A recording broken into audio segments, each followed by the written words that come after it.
La crisis del Estado liberal.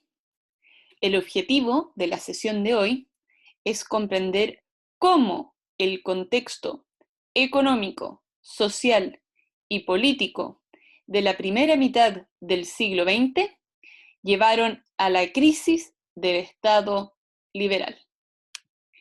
Era el día 11 del mes 11 a las 11 de la mañana de 1918.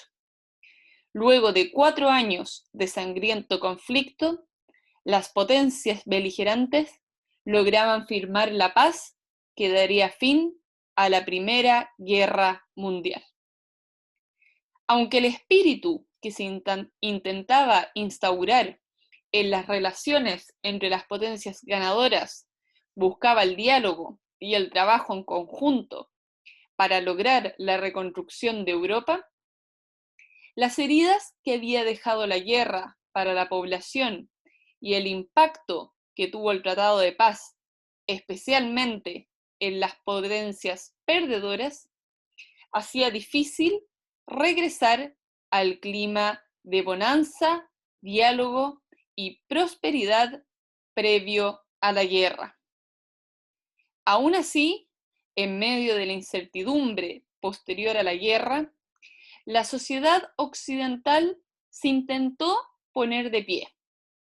Así fue como la población se envolvió en un ambiente de furor y supuesta felicidad, que llevó a que este corto periodo sea repetidamente calificado como los locos años 20. Felices años de bailes, pancartas, publicidad y consumo. Pero cuidado, tanta felicidad nunca se dio porque existiese una verdadera convicción en un presente o futuro realmente feliz. Después de dramáticos años de pérdida, crisis y violencia, la gente quería pasarlo bien y aprovechar una vida que había demostrado ser sumamente efímera para algunos. En paralelo a tanto disfrute, los gobiernos no lograban restaurar el diálogo que permitiese lograr una reconstrucción conjunta y sólida. El famoso Tratado de Versalles había sido especialmente duro en sus condiciones con las potencias derrotadas, dejando de modo inevitable un clima de rencor y venganza que prometía reactivarse. La Liga de las Naciones, entidad creada para favorecer el diálogo entre las potencias, rápidamente demostró su ineficacia. Con un sistema extremadamente engorroso para decidir, ya que para cualquier tema que se discutía se requería que todos estuviesen de acuerdo, al poco tiempo de creada demostró su inoperancia para resolver los problemas que urgían. Y por último, la supuesta prosperidad y crecimiento postguerra dejó rápidamente en claro que serían unos cortos locos años 20. El Tratado de Versalles carecía de un plan efectivo que permitiese la recuperación económica de Europa y el orden de las finanzas, como señaló un destacado estudioso de la época. El problema fundamental de una Europa que se muere de hambre y se desintegra frente a sus ojos fue el único asunto en el cual fue imposible despertar el interés de los 4 poderes victoriosos. Considerando el ambiente descrito, no resulta raro que especialmente en los países más golpeados, como Rusia, Alemania e Italia, se comenzara a vivir una grave crisis, ya sea por la falta de empatía demostrada por el gobierno, la incapacidad de hacer frente a la urgencia o por las heridas de la guerra, la ciudadanía perdía con el tiempo cada vez más la confianza en sus autoridades. Lo anterior, avivado por el hambre que afectó con fuerza la economía mundial en 1929, acabó por sepultar la credibilidad en los gobiernos del momento y provocó que, lentamente, el liberalismo, el conductor político y económico del periodo anterior, comenzara a verse lentamente amenazado. En dicho contexto, cada vez más hostil, surgió un nuevo perfil de líder, uno carismático, que a través de un discurso sumamente apasionado, representaba los anhelos de una población desesperanzada. Un líder que prometía subsanar las necesidades de la población y devolver el antiguo esplendor perdido a la patria. ¿Cómo lo llevaría a cabo? Con la participación de toda la población. Niños, jóvenes, adultos, ancianos, hombres y mujeres, son todos vistos como parte de un mismo cuerpo, configurándose así la idea del sacrificio de las partes en favor del todo. Todos tienen un rol que cumplir para restaurar la posición perdida de la patria y aportar en volverla aún más fuerte. Va surgiendo así una nueva forma de hacer política, una que pone en una persona la posibilidad de solucionar todos los problemas. Tomaba fuerza la idea de política en la que el pueblo cede sus derechos a participar y a pensar distinto por la imposición de una sola ideología, que se alza como la única. Convencidos que lo fundamental era atraer el interés de la gente, se diseñó una fuerte campaña propagandística en donde familias felices, hombres construyendo, poblaciones enteras ovacionando a este nuevo líder, trabajaban desde distintos puntos en la construcción de la patria, que en todos los casos buscaba sobrepasar lo que había sido y convertirla en un imperio, como lo ansiaba el propio Adolfo Hitler.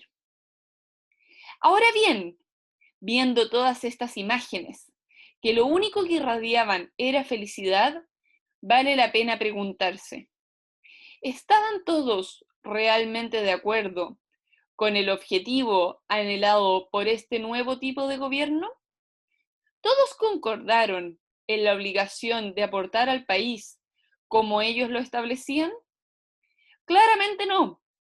En una sociedad en donde la idea de libertad ya se había implantado como un precepto inherente a la condición del ser humano, la imposición de parte del gobierno lógicamente causó rechazo y encontró oposición en un sector de la población, como ocurre normalmente. Frente al desacuerdo de sectores de la población ante lo impuesto por el gobierno, este contestó con violencia. La negativa de los nuevos líderes a aceptar la libertad significó la degeneración del gobierno a un modelo alarmantemente distinto, los totalitarismos. ¿Qué significa este concepto? Atendiéndonos a lo definido por la Real Academia Española, los totalitarismos o la forma de gobierno totalitaria significa doctrina y regímenes políticos desarrollados durante el siglo XX, en los que el Estado concentra todos los poderes en un partido único y controla coactivamente las relaciones sociales bajo una sola ideología oficial. En otras palabras, los derechos y la libertad que las personas habían reconocido como inherentes a ellas y por los cuales habían luchado desde finales del siglo XVIII y durante todo el siglo XIX, eran cedidos o bien enajenados por este líder y el partido que él encabezaba.